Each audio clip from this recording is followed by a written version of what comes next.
हाँ बच्चों, तो देखो हम ये बात कर रहे थे बेटा, तो आप देखिए पाथवे पर डिपेंड करता है कि एरोबिक है या एनारोबिक है। अगर एनारोबिक पाथवे होगा तो फर्मेंटेशन या वो होगा, वो हम पढ़ाएंगे भी आगे। लेकिन जब एरोबिक पाथवे है तो एरोबिक पाथवे में क्या होगा, देखिए जो ग्लाइकोलिसिस हुई ना, ये प्रोसेस कहाँ पर हुई, साइटोप्लाज्म में। ये जो देखो ग्लाइकोलिसिस को देखो, ये वाली, हाँ, ये सेल के साइटोप्लाज्म में हुई, चाहे कोई प्लांट हो, एनिमल हो, कोई भी हो। अब जो प्रोसेस होगी अगर एरोबिक पाथवे है तो वो माइटोकॉन्ड्रिया के अंदर होगी। कहाँ होगी, माइटोकॉन्ड्रिया, है ना। जैसे हम वहां से अभी इधर को आए ना, इस क्लासरूम में लाइट चली गई थी तो हम इधर आ गए, ऐसे ही लाइट नहीं जाती तो हम वहीं रहते। ऐसे ही अगर ऑक्सीजन मिलेगी तो पाथवे यानी माइटोकॉन्ड्रिया में एंटर कर जाएगा। पायरुवेट नहीं मिलेगी तो वहीं प्रोसेस चलेगी वहाँ उल्टा है, अगर नहीं मिलेगी तो वहीं प्रोसेस चलेगी। यहाँ हमें लाइट मिलती तो हम उधर ही रह जाते, उसी बोर्ड पर। तो बेटा एरोबिक जो पाथवे है उसमें सबसे पहले एंटर करके माइटोकॉन्ड्रिया के मैट्रिक्स में, देखो पन्ना पलटोगे ना, उस पर एरोबिक पाथवे पे आ जाना। हाँ, बीच में फर्मेंटेशन को छोड़ के पहले एरोबिक पे आ जाना। तो बेटा वहां पर पायरुवेट क्या करेगा, एसिटाइल कोएंजाइम में कन्वर्ट होगा।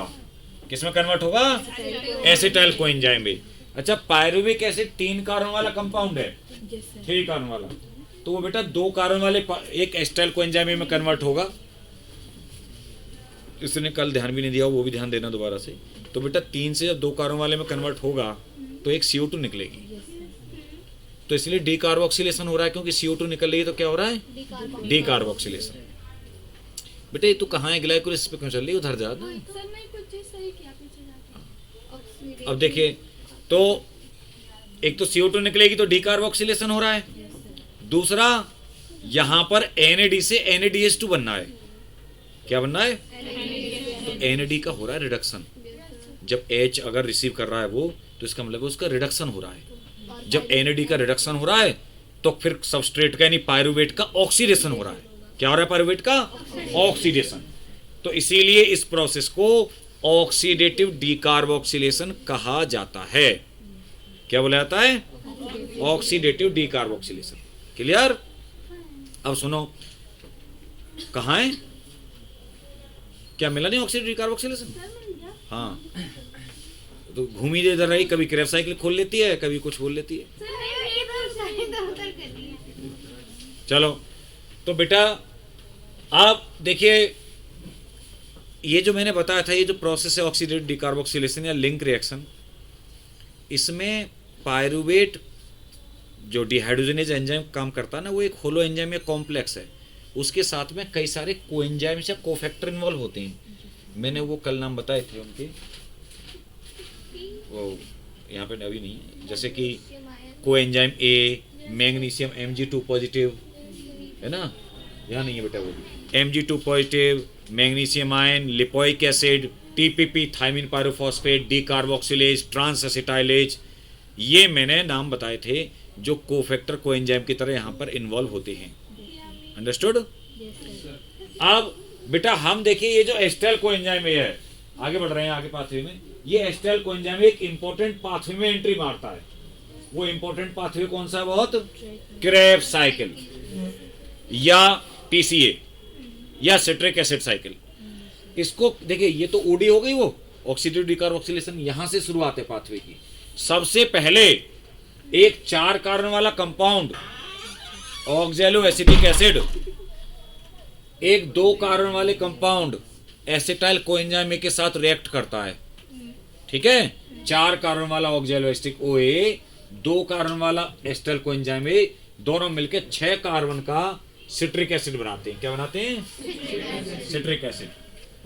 और ये फर्स्ट रिएक्शन है, इसको सिट्रेट सिंथेज नाम का एंजाइम कैटालाइज करता है प्रोसेस को। पहली रिएक्शन ये जो सिट्रिक एसिड, अच्छा ये जो पाथवे था, इसको जो डिस्कवर्ड किया था वो किया था क्रेब्स ने, तो इसीलिए क्रेब साइकिल के नाम से जानता है। हेंस क्रेब बंदे का नाम था, तो क्रेब साइकिल के नाम से इसको हम जानते हैं। चूंकि पहला बनने वाला कंपाउंड सिट्रिक एसिड है, इसीलिए इसको सिट्रिक एसिड साइकिल के नाम से भी जाना जाता है।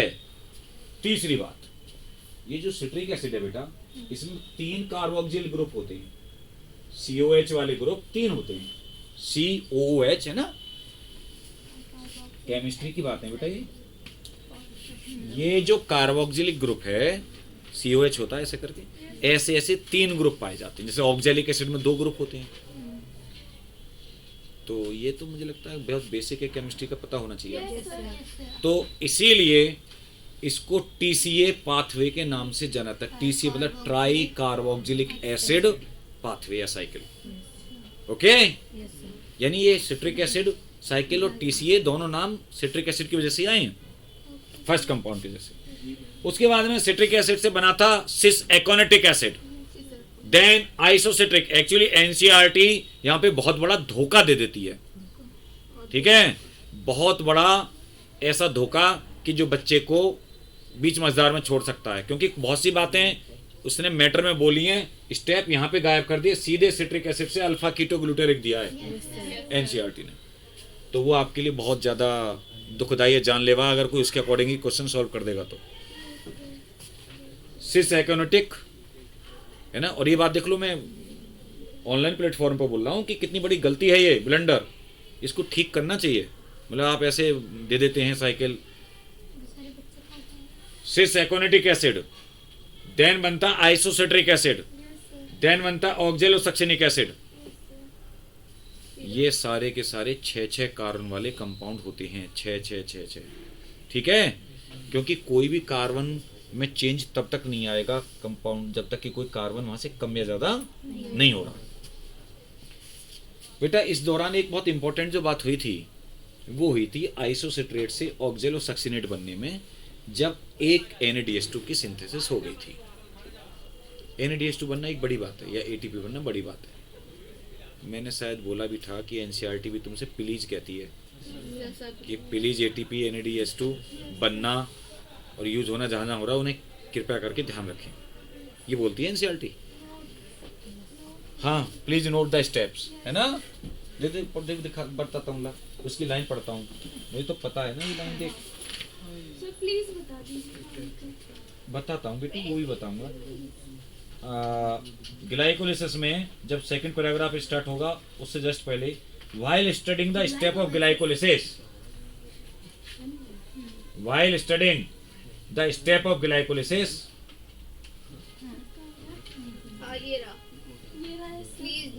Please note the steps at which utilization और सिंथेसिस ऑफ ATP और NDS टेक प्लेस। तुम कैसे सोच रहे थे, हम ऐसे ही बोल रहे हैं प्लीज इसमें।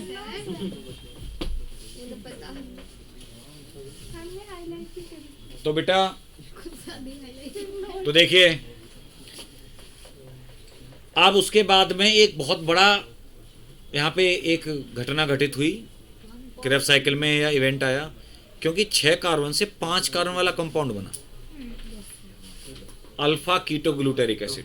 और ये बड़ा इंपॉर्टेंट कंपाउंड भी इसलिए है क्योंकि ये ना बहुत सारे अमीनो एसिड की सिंथेसिस भी कराता है।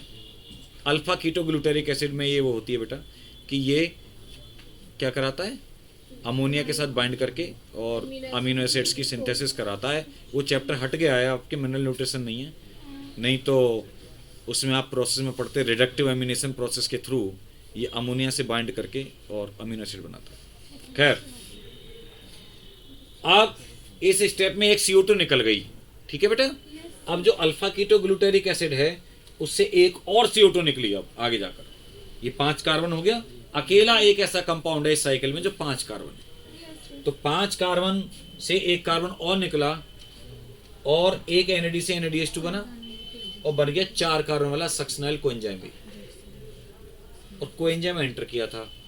तो छुटकी एक बात बता, ये वाला जो स्टेप है ये इसकी तरह है नहीं है देखने में, क्योंकि देख जो जो इसमें हो रहा है वो इसमें भी हो रहा है। तो इसीलिए जैसे ये एक OD था ऐसे ही इसको हम सेकंड OD कह सकते हैं। या कभी क्वेश्चन आएगा ना कि which one of the following step of Krebs cycle represent OD like reaction, oxidative decarboxylation या लिंक रिएक्शन लाइक रिएक्शन, तो फिर ये वाला स्टेप आएगा। ध्यान रखिएगा इस बात को अच्छे से, जब सक्सेनाइल कोएंजाइम बनता है अल्फा कीटोग्लूटेरिक से, साकेब भेज दूं बाहर। एक देखिए उसको पार मत करो लिमिट को बेटा, नहीं तो हाँ उसके बाद में शांत हो जाए 1 मिनट। तो देखिए यहाँ पर अब ये जो सक्शनाइल कोएंजाइम ए है, ये सक्शनाइल कोएंजाइम ए से सक्सिनिक एसिड बनता है, और इस प्रोसेस के दौरान सक्सिनिक एसिड जब बनता है तो इसमें आप देखते हैं कि जीटीपी की सिंथेसिस होती है। किसकी? जीटीपी। इसको हम बेटा एटीपी के इक्वल ही मानते हैं, क्योंकि जैसे एडिनोसिन है ऐसे ही बेटा जी का मतलब ग्वानोसिन है ना, ट्राइफॉस्फेट है। और वो देखते भी हैं कि कपल्ड प्रोसेस में जीटीपी से एटीपी बन भी जाता है। जब ये जीटीपी फॉस्फेट रिलीज करता है, जीडीपी में वापस कन्वर्ट होता है, तो एडीपी उस फॉस्फेट को लेके एटीपी बना देता है। देन फ्यूमेरिक एसिड बनता है, FADH2 की सिंथेसिस होती है, फिर मैलिक एसिड बनता है, फिर ऑक्जेलोएस्टिक एसिड बनता है, उसमें NADH2 की सिंथेसिस होती है, और फिर वापस से वही प्रोसेस। अब देखिए ये पूरा साइकिल फिर से चलता रहेगा ऐसे। तो बाहर से जो यूज हो रहा है वो तो एक्सटर्नल कोएंजाइम यूज हो रहा है ना बार बार।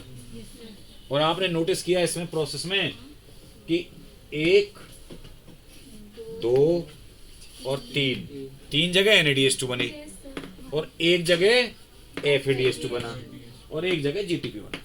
ये सारे स्टेप अच्छे तरीके से याद हों तो उसकी कोई दिक्कत वाली बात ही नहीं है फिर क्रेब्स साइकिल। और CO2 कहाँ निकल रहा है? CO2 अल्फा कीटोग्लूटारिक के इस साइड में और एक इस साइड में। ऑक्जेलो से अल्फा कीटो और अल्फा कीटो से सक्शनल कोएंजाइम।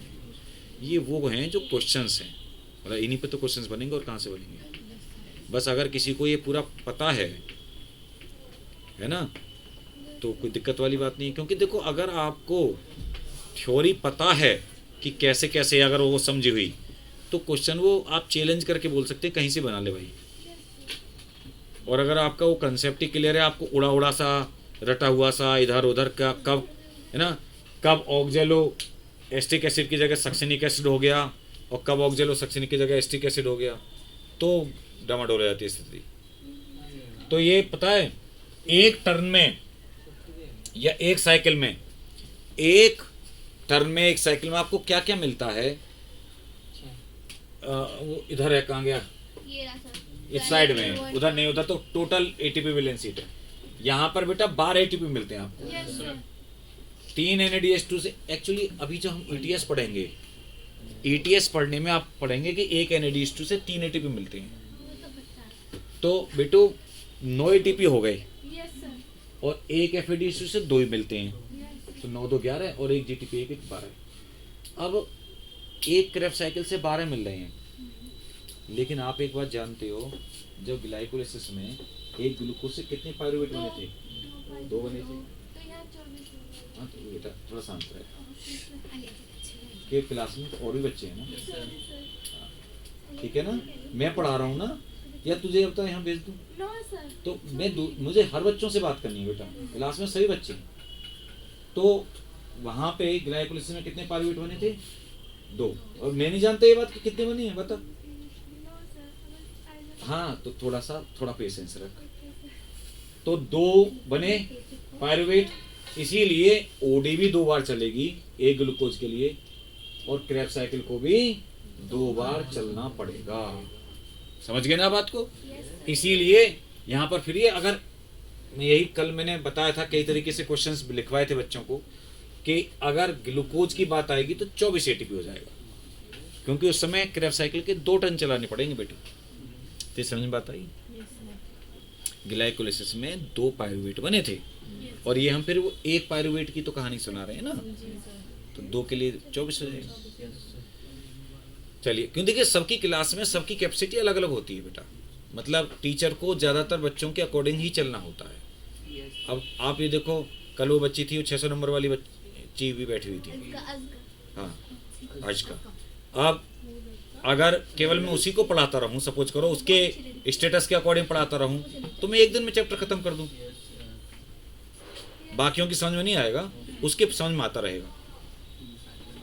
तो ये अलग अलग सबका वो एक अलग अलग होता है, तो टीचर को ये देखना पड़ता है ना बेटा उसके अकॉर्डिंग, और फिर ये देखना पड़ता है हमारे पास कितने लेक्चर हैं, कितने में टॉपिक खत्म करना है, ये सब चीज़ें ध्यान रखनी पड़ती हैं।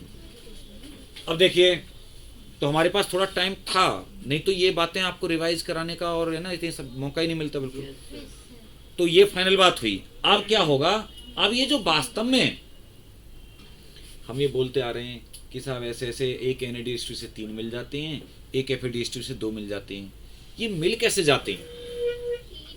वो ETS में मिलते हैं। किसे मिलते हैं? ETS में। तो देखो ETS अभी मैं बताने वाला हूँ आपको, जस्ट उससे पहले मैंने बताया था बैलेंस शीट की टोटल एक ग्लूकोज से हम बोलते हैं ना कि 38 ATP 38 38, वो आखिर कैसे मिलते हैं? तो ग्लाइकोलाइसिस से 8 का गेन था, OD से 2 NADH2 तो 6, और क्रैब साइकिल से 2 टर्म में 24 पढ़े अभी हमने, तो टोटल हो गया 38। ठीक है ना? चलिए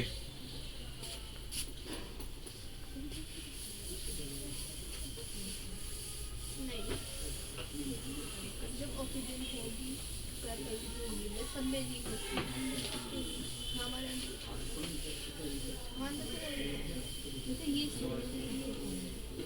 तुम्हारे अंदर क्या नहीं होती? वो हमारे अंदर वो क्या कहे थी, क्रैक साइकिल होती है। मैंने कहा यीस्ट मिल होती है। क्रैक साइकिल, क्रैब साइकिल होती है, यीस्ट में, हाँ ईस्ट में नहीं होती, यीस्ट मिल होती है। सर यीस्ट में बताई थी। हाँ फर्मेंटेशन होता है बेटा। यस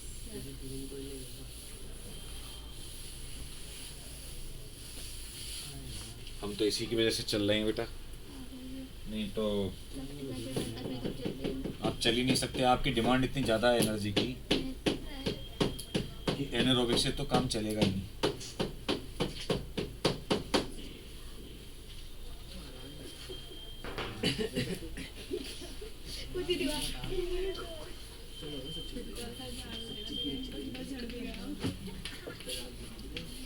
देखिए जो ETS है, इलेक्ट्रॉन ट्रांसपोर्ट सिस्टम, या ETC इलेक्ट्रॉन ट्रांसपोर्ट चेन, ये इलेक्ट्रॉन कैरियर्स की एक चेन है माइटोकॉन्ड्रिया की इनर मेम्ब्रेन में। क्या बेटा? माइटोकॉन्ड्रिया की इनर वाली, अंदर वाली मेम्ब्रेन में। और क्या है ये? इलेक्ट्रॉन कैरियर्स की चेन है। तो इलेक्ट्रॉन कैरियर्स होते हैं और उन पर इलेक्ट्रॉन मूव करता करता, और वो इलेक्ट्रॉन पता है किसके होते हैं? वो इलेक्ट्रॉन होते हैं NADH2 या FADH2 के। और लास्ट में कौन एक्सेप्ट करता है? ऑक्सीजन, और वाटर बना देता है। ठीक है, टर्मिनल इलेक्ट्रॉन एक्सेप्टर ऑक्सीजन। इस प्रोसेस के दौरान ATP बनता है, उसको बोलते हैं ऑक्सीडेटिव फॉस्फोराइलेशन। क्या बोल देते हैं? Oxidative phosphorylation. ठीक, देखो एक आइडिया तो पहले तुम ये दे दो। एक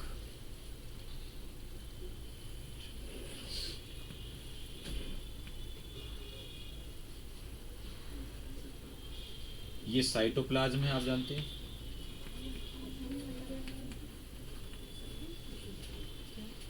ये अंदर वाली मेम्ब्रेन ना, इनर मेम्ब्रेन, और ये बाहर वाली मेम्ब्रेन आउटर। और ये माइटोकॉन्ड्रिया बनाई है ना मैं सेल में, और ये दोनों मेम्ब्रेन के बीच में जो स्पेस है वो पेरिकॉन्ड्रियल स्पेस या इंटरमेम्ब्रेन स्पेस। ठीक है, ये तो सेल में पढ़ा दी जाती है, आपको पढ़ा दिया था हमने, पेरिकॉन्ड्रियल स्पेस। ठीक है बेटा। और बाहर तो आप जानते हो सेल के बाहर का हो गया ये तो मामला। तो ये दिखाने की कोशिश की है पोजीशन, क्योंकि आपको पता चलेगा ना आगे जब वो सब लिखेंगे कि बाहर वाली मेम्ब्रेन सेल के बाहर नहीं है तो सेल के अंदर ही ना, साइटोप्लाज्म। ये माइटोकॉन्ड्रिया है।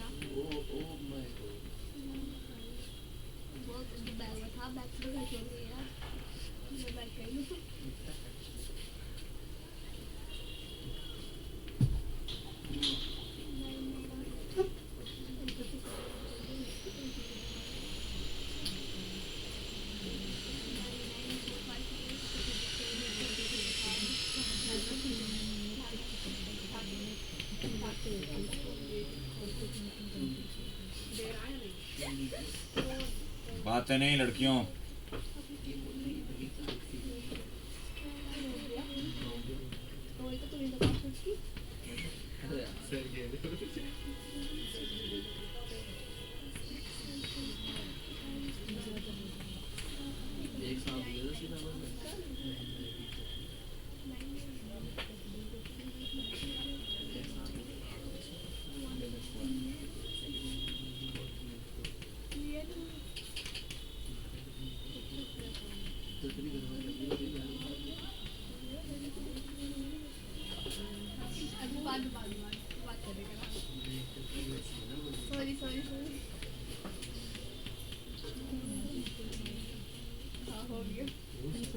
लड़कियों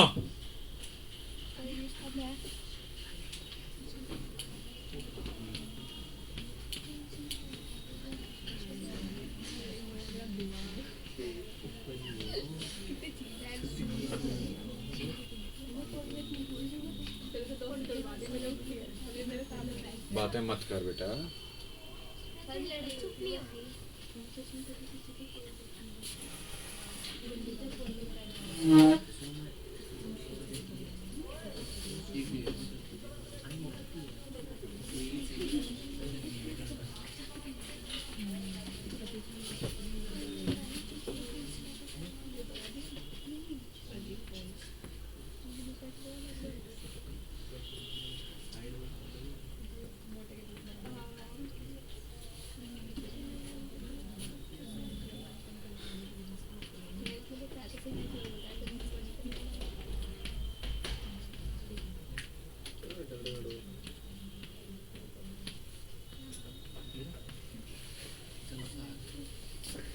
इधर आ जा,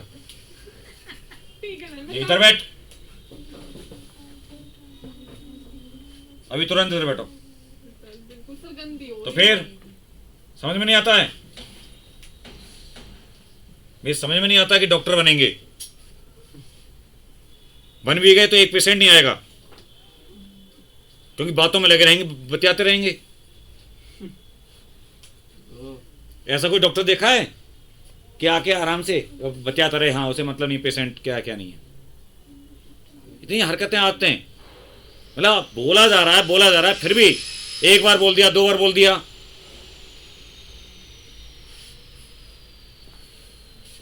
बेचारे पेरेंट्स जो पूरे दिन भर झेलते होंगे, उनके बारे में सोचो।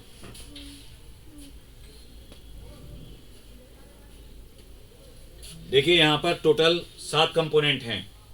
इतना छोटा सा रूम है, जब मैं बार बार बोल रहा हूं और मैं कह रहा हूं मुझे गुस्सा मत दिलाओ, नहीं तो मैं कान पर लगाऊंगा और बाहर करूंगा अलग। लड़कों को तो खास तौर पे, लड़कियों को नहीं पीट सकता। तो बच्चे ही नहीं देख, पीट नहीं रहा मैं कह रहा हूं गुस्सा तो इतना आता ना, लेकिन बाहर तो कर ही दूंगा। तो कम से कम ये तो समझना चाहिए तुम्हें, या तो क्लास में, तुझसे कह रहा हूं मैं। हाँ क्यों बातें करने में लगा हुआ है? देखिए मजाल है कि जो बच्चे मतलब इतने अच्छे अच्छे कोचिंग में बच्चे एक शब्द नहीं निकालते, जैसे यहाँ बहुत से बच्चे ऐसे बैठे हैं जो बिल्कुल भी नहीं बोल रहे। वो इतने पैसे भरते हैं कोचिंग में, फीस भरते हैं और एकदम शांत बैठ के पढ़ते हैं, उन्हें उनका टारगेट उन्हें पता है क्या करना है। इसकी वजह से दूसरे जो समझने वाले बच्चे हैं वो भी डिस्टर्ब बेचारे। तो देखिए यहां पर टोटल ये एक सिंप्लीफाइड ईटीएस है, ऐसे सिंपल ईटीएस आपको कहीं नहीं देखने को मिलेगी। ये ईटीएस है पूरी सिंप्लीफाइड बहुत। और अभी और देखो कंप्लीट कर देता हूं जरा।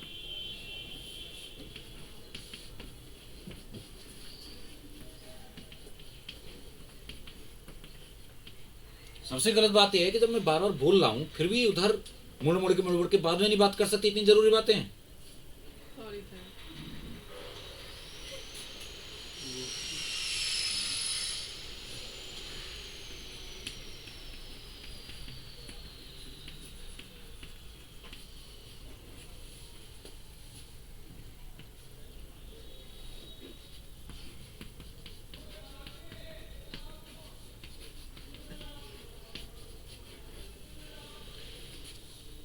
देखिए बेटा NaDH2 नंबरिंग और कर देता हूं। देखो कंपोनेंट पे टोटल नंबरिंग 1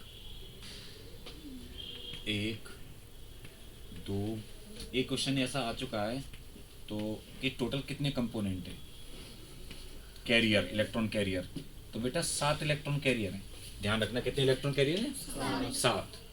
ये एक और एक का मतलब ये या तो NaDH2 एंट्री लेगा उसमें प्रोसेस में, अगर NaDH2 एंट्री लेगा तो इधर मत देखो, ठीक है, इसको भूल जाओ। तो ये ऐसे पाथवे चलेगा। जब NaDH2 अपने इलेक्ट्रॉन प्रोटॉन देगा FMN को, ठीक है बेटा, FMN फर्स्ट वो कंपोनेंट है, तो FMN को जब NaDH2 इलेक्ट्रॉन प्रोटॉन देगा वो FMN2H बना देगा। क्या बना देगा? FMNH2 या FMN2H। वो इलेक्ट्रॉन को आगे भेज देगा, प्रोटॉन को बताऊंगा एक और, अभी एक और डायग्राम बनाऊंगा लोकेशन वाइज। प्रोटॉन को पेरिकॉन्डल स्पेस में भेज देगा, पुश कर देगा, पंप की तरह काम करेगा। जैसे मैंने तुम्हें फोटोसिंथेसिस जब पढ़ाई थी, जितने बच्चे क्लास में उस समय हों, तो उसमें केमियोस्मोटिक एटीपी सिंथेसिस बताई थी, केमियोस्मोटिक। तो उसमें PQ जो होता है वो इलेक्ट्रॉन को जब लेता है तो HN को भी अंदर भेज देता है ल्यूमन में, PQH2 बनाता हुआ। उसी टाइप की प्रोसेस बताऊंगा अभी। तो बेटा इस तरीके से ना ये ऐसे इलेक्ट्रॉन आते जाते हैं। ये यूवी किनोन है, यूवी किनोन, या कोएंजाइम क्यू कहते हैं या यूवी किनोन कहते हैं। Cytochrome b, cytochrome C1, cytochrome C। Cytochrome एक आयरन कंटेनिंग कंपाउंड होता है बेटा, साइटोक्रोम आयरन वाला कंपाउंड, ऐसे हीमोग्लोबिन होती है ना ऐसी। Cytochrome C, cytochrome A, cytochrome A3। और लास्ट टर्मिनल इलेक्ट्रॉन एक्सेप्टर होता है ऑक्सीजन। ये इलेक्ट्रॉन कैरियर नहीं है, ये तो लास्ट इलेक्ट्रॉन एक्सेप्टर है। तो टोटल 7 कंपोनेंट है और वाटर बन जाता है। ठीक है बेटा, oxygen half O2, 2 electron 2 proton लेता है तो बन जाता है H2। ये बैलेंस करने के लिए हाफ O2 ऐसे दिखाया है। बल्क में चलती है प्रोसेस। तो जब एक NADH2 के 2 इलेक्ट्रॉन अलग अलग इलेक्ट्रॉन कैरियर पर मूव करते हैं तो टोटल 3 ATP बन जाती है। कितनी ATP बन जाती है? 3, क्योंकि 3 साइट है, कपलिंग साइट है ना, बताऊंगा मैं अभी आगे ना। एक्चुअली में 3 जगह पर ATP सिंथेज कॉम्प्लेक्स बैठा हुआ है, जिसको बोलती हैं F0 F1 complex. F0 F0 मतलब F0 F1 कॉम्प्लेक्स, उसको 5th कॉम्प्लेक्स भी कहते हैं और ATP सिंथेज भी कहते हैं। तो वो 3 जगह पर बैठा हुआ, 3 साइट है उसकी, या 3 कपलिंग साइट हैं, एक यहाँ पर, एक यहाँ पर, एक यहाँ पर, है ना बेटा। तो जब NADH2 के इलेक्ट्रॉन जब आते हैं अलग अलग इलेक्ट्रॉन कैरियर पे तो 3 ATP बन जाते हैं, तीनों अवेलेबल हैं। लेकिन अगर सपोज करो इसे भूल जाओ ऊपर वाले को, ठीक है, अब ऐसे चल रहे हैं हम, सपोज करो, तो जब FADH2 अपने इलेक्ट्रॉन प्रोटॉन देता है तो उनको रिसीव करने वाला भी FAD ही होता है। ये वो FADH2 है जो अभी क्रेब्स साइकिल में बताया नहीं था, सक्सिनिक एसिड से जब फ्यूमेरिक बना था तो वहां से जो FADH2 आया था, वही FADH2 को रिसीव करने वाला ETS में, माइटोकॉन्ड्रिया की इनर मेम्ब्रेन में FAD होता है। वो भी यूवी किनोन को देता है, यानी यूवी किनोन दोनों के लिए T पॉइंट है, इधर से भी ले सकता है, इधर से भी ले सकता है। और फिर जब बेटा ये जाता ना ऐसे ही लास्ट तक, तो देखना इसके लिए अब कितनी साइट अवेलेबल हैं? 2। तो केवल जैसा कोई तुम्हें क्वेश्चन पूछे कि अच्छा रेस्पिरेशन पढ़ रहे हो, जो कोई बाहर बच्चा बता, एक NADH2 3 ATP कितनी देता है और एक FADH2, तुम आप बता दोगे 3 देता है और एक FADH2 2 देता है। फिर वो कहे क्यों, ऐसा क्या? एक NADH2 में 2 इलेक्ट्रॉन है और एक FADH2 में भी 2 इलेक्ट्रॉन है। तो आप कह दोगे क्योंकि ये बिल्कुल ऐसे है कि जब आप सहारनपुर से बैठोगे ट्रेन में तो मुजफ्फरनगर स्टेशन भी आएगा, और अगर आप बैठोगे मेरठ से तो थोड़े मुजफ्फरनगर स्टेशन आएगा, तो पास हो गया। ऐसे ही FADH2 ने जब एंट्री मारी पाथवे में, तब तक एक स्टेशन ATP जनरेट वाला पास आउट हो गया। अब उसके लिए 2 ही अवेलेबल बचे, तो 2 ATP मिलेंगे। अगर FADH2 भी एंट्री मारता है NADH2 वाली जगह पर, अगर ऐसा होता तो वो 3 ATP जनरेट, क्योंकि ये क्वेश्चन कल को आ जाए कि अगर FADH2 भी NADH2 की जगह पर एंट्री ले तो क्या होगा। अब जिस बच्चे को कुछ पता ही नहीं हो तो कुछ नहीं बोलेगा, कि हमें क्या पता क्या होगा, है ना। तो वो 3 ATP देगा, उसमें कोई कमी नहीं है। बात यह है कि उसके लिए अवेलेबल साइट्स नहीं है। अब खोपड़िया बात आ गई ना। अच्छा, अब ये देखो बनती कैसे है उसका एक ना, एक तो हमारा ये डायग्राम हो गया, ठीक है। ये इसका नाम है सिंप्लीफाइड ETS। टोटल 7 कंपोनेंट हैं इलेक्ट्रॉन कैरियर, ठीक है बेटा। और एक चीज और देखो, इसमें कर देता हूं मैं, लो ये है फर्स्ट कॉम्प्लेक्स। कैसा कॉम्प्लेक्स है? टोटल इलेक्ट्रॉन कैरियर्स जो होते हैं उनको 4 कॉम्प्लेक्स में डिवाइड करते हैं, वो NCERT में भी लिखा है मैटर में। फर्स्ट कॉम्प्लेक्स मैं बता दूंगा, इसका नाम लिख दूंगा, इसका नाम होता है NADH डिहाइड्रोजनेज कॉम्प्लेक्स। सबसे बड़ा कॉम्प्लेक्स होता है फर्स्ट। एक बेटा ये वाला होता है सेकंड कॉम्प्लेक्स।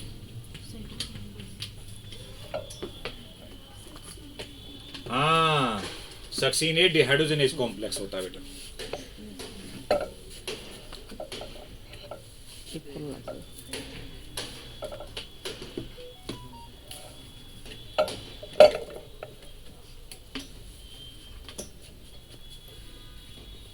कैसा होता है बेटा?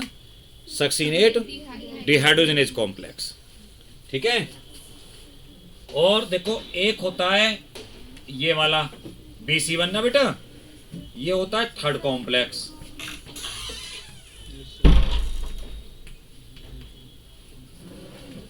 ये सेकंड था, ये थर्ड है।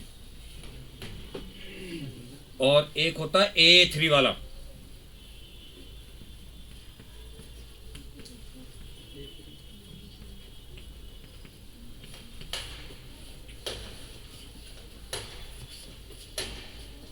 ठीक है। फर्स्ट कॉम्प्लेक्स का नाम मैंने क्या बताया? Dehydrogenase complex, succinate dehydrogenase complex या BC1 complex, sorry succinate dehydrogenase है ना, या FADH dehydrogenase complex.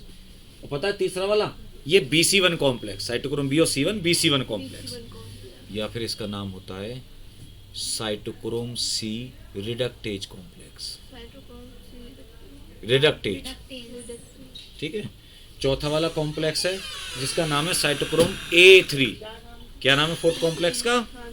Cytochrome A3। दो है ना, एक साइटोक्रोम A है और एक साइटोक्रोम A3 है। ध्यान रखना वो A नीचे 3 है। क्या? तो सुनो, इसका मतलब बेटा ये जो फोर्थ कॉम्प्लेक्स है ना साइटोक्रोम A3, इसका नाम एक और है C ऑक्सीडेज। तो कोई मुझे बता सकता है क्यों कहते हैं साइटोक्रोम C ऑक्सीडेज और उसको साइटोक्रोम C रिडक्टेज?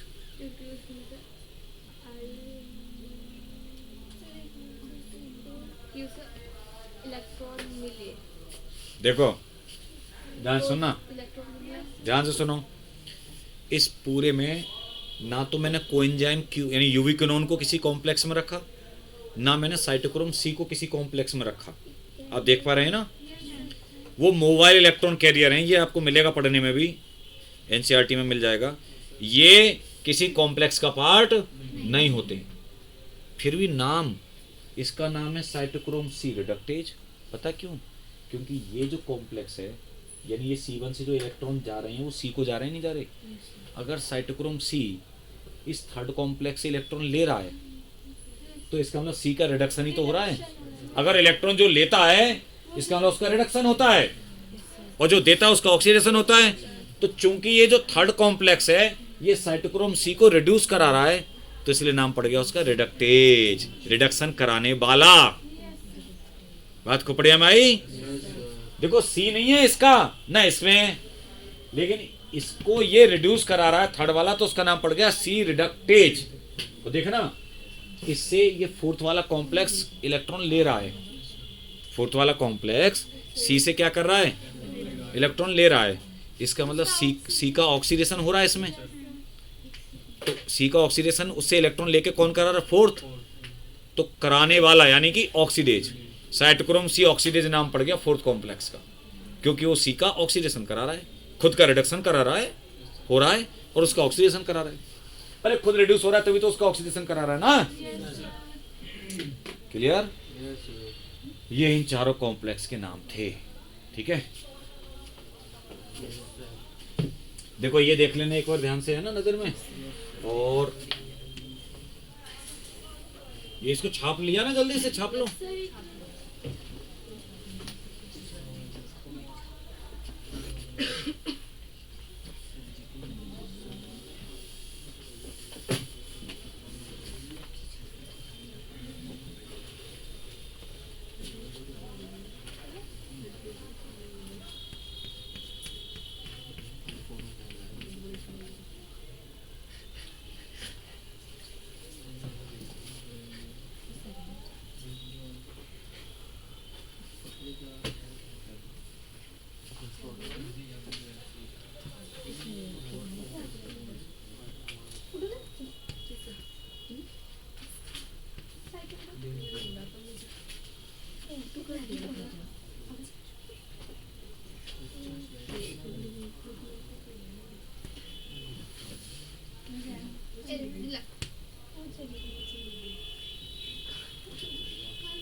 देखो ये माइटोकॉन्ड्रिया की नर्व मेम्ब्रेन है, ये इनके बीच का स्पेस है पेरिकॉन्ड्रियल स्पेस या पेरी माइटोकॉन्ड्रियल स्पेस कहते हैं, और ये आउटर मेम्ब्रेन है।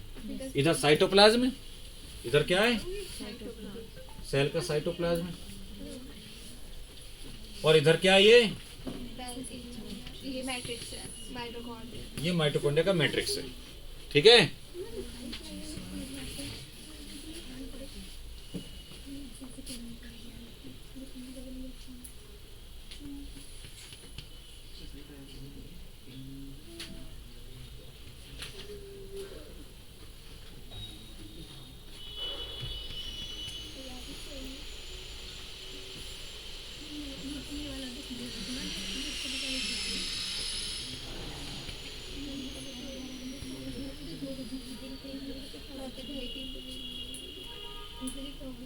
ये यू क्यू बनाया बेटा मैंने, यू क्यू।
हमने तो हाथ साफ किया,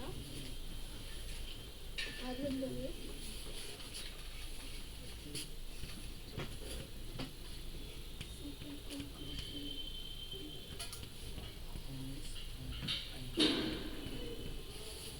देखो ध्यान से, यहाँ पे अब इनको ऐसे बना दिया ना हमने, ये लोकेशन है।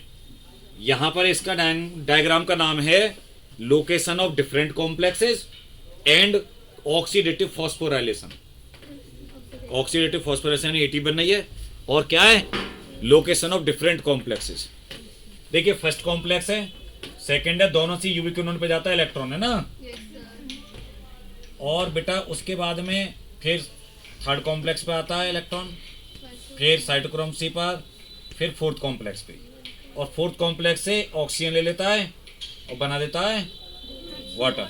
ठीक है, तो देखिए फर्स्ट कॉम्प्लेक्स पर दो एच आयन जाते हैं स्पेस में, एंटर कर जाते हैं। ध्यान सुनना, इसने इलेक्ट्रॉन प्रोटॉन दोनों लिए, एफएमएन ने फर्स्ट कॉम्प्लेक्स एफएमएन, तो उसने इलेक्ट्रॉन तो आगे भेज दिए यूवी क्यूनोन को, और प्रोटॉन को किधर पंप कर दिया स्पेस में, इंटरमेम्ब्रेन स्पेस में। ठीक है, दोनों मेम्ब्रेन के बीच के स्पेस में ऐसे दिख रहे हैं बंदर की तरह हैं क्या। तो फिर यूवी क्यूनोन देखिए, इस यूवी क्यूनोन ने इलेक्ट्रॉन रिसीव किए उससे, इससे भी इलेक्ट्रॉन रिसीव किए, और बेटा ये आगे भेज देता है किसको, थर्ड कॉम्प्लेक्स को। ये बेटा एच आयन को एक बार फिर से पंप कर देता है किसमें, इंटरमेम्ब्रेन स्पेस में। और ऐसे ही ये फोर्थ कॉम्प्लेक्स की क्षमता है, ये कर देता है ना। अब तुम एक बात जानते हो कि एच आयन को ऐसे ऐसे तीन जगह, जब दो इलेक्ट्रॉन है, सुनना, जब दो इलेक्ट्रॉन मूव कर रहे हैं ना NADH2 के, तो तीन जगह दो दो एच आयन जा रहे हैं, किसमें पंप किए जा रहे हैं, किसमें। अच्छा, पंप करना क्यों बोल रहे हैं, पंप करना इसलिए बोल रहे हैं क्योंकि यहाँ पे एच आयन कम है, कम इसलिए क्योंकि यहाँ तो ये यूज कर रहा है ऑक्सीजन लगातार, तो लो टू हाई जा रहे हैं, तो एनर्जी है ना, तो इलेक्ट्रॉन की एनर्जी यूज कर रहे हैं, जो एच यूज करने में क्या कर रहा है, इलेक्ट्रॉन की एनर्जी। तो 6 जा रहे हैं इधर, और जब अगर FADH2 एंटर करेगा तो आप देख रहे हो यहाँ से ऐसे घूम के हुआ आएगा ये, तो 2 ही जगह 4 एच जा रहे हैं। ये सारे के सारे जो एच जब जा रहे हैं ना बेटा, तो बहुत हाई एच हो गया, तो ये वापस आने की कोशिश करते हैं। यहाँ मैं लिख देता हूँ हाई H पॉजिटिव और इधर लो H पॉजिटिव। तभी तो एक प्रोटॉन ग्रेडियंट डेवलप हो गया। क्या डेवलप हो गया? Proton gradient. तो जब ये कोई भी 2 H आयन, ध्यान सुना, कोई भी जब 2 H आयन, जब जैसे अब तुमसे बोला जाए चलो भाई निकलो क्लास से, तो तुम यहाँ दरवाजा तोड़, दीवार तोड़ के जाओगे, या इधर से जंगला तोड़ दोगे, या दरवाजे से जाओगे? गेट से। तो इसके लिए जाने के लिए गेट जो है, ये कह रही छुटकी कह रही दरवाजा तोड़, इसे फेंक के मारो दरवाजे में, पता चलेगा कि टूटेगा नहीं टूटेगा।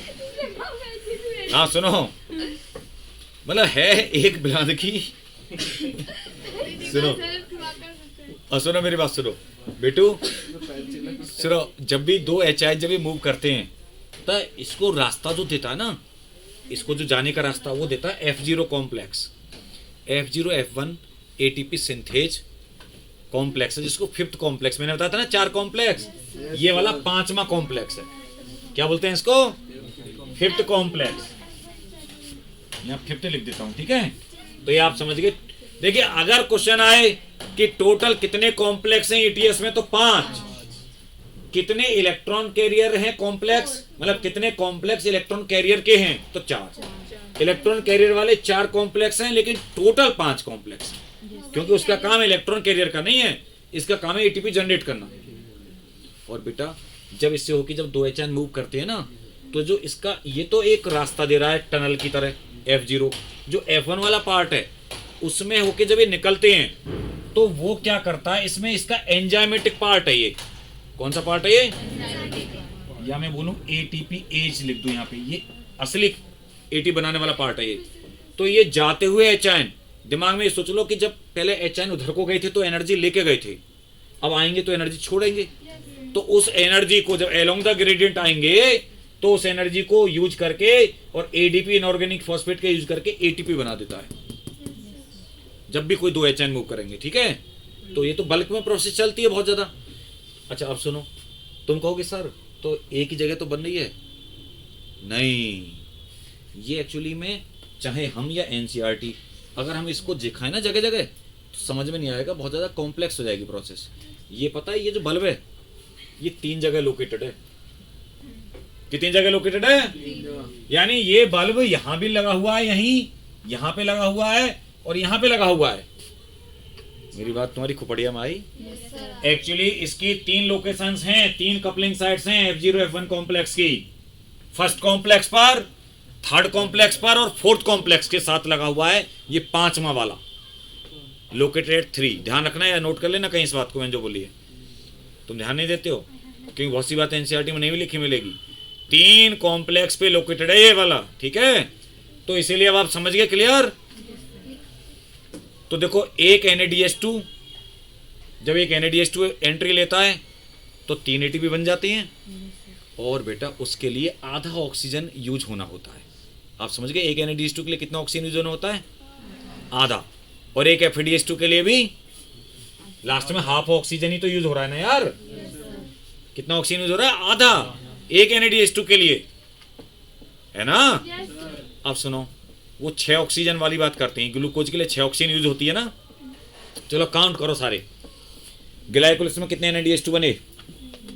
2। OD में 2 टर्न ले लो, 2, 4 हो गए। क्रेब साइकिल में 2 डबल कर लो तो 6 NADH2, 6 NADH2 और एक जगह 2 FADH2, तो 10 NADH2 हो गए टोटल और 2 FADH2 हो गए, टोटल 12 हो गए। 12 गुणा हाफ कितना होता है? 6 ऑक्सीजन का बजट आ गया आपके सामने कि 6 ऑक्सीजन क्यों यूज होती है एक ग्लूकोज के लिए। कपड़े में बात आई ना। जैसे CO2 का भी बजट आ गया था कि क्यों प्रोड्यूस हो रहे थे, वो हो रहे थे एक OD में, 2 क्रेब साइकिल में, 3 जगह हो गए, 3 का डबल 6 CO2 भी निकल गए थे। तो हमने पूरा बता दिया, ठीक है? तो ये प्रोसेस है एटीएस की। इससे ज़्यादा भाई जहाँ तक मैं अपने ऊपर विश्वास है मैं जानता हूँ, इससे ज़्यादा सिंपलेस्ट आपको कोई एटीएस नहीं बता सकता। ये इतनी सिंप्लीफाइड सारे कंपोनेंट और ये लोकेशन वाइज है ना। एंड ऑक्सीडेटिव फॉस्फोराइलेशन है एटीपी जनरेट। चलिए अब एनारोबिक और जो बाकी बातें हैं वो कल करेंगे, ठीक है।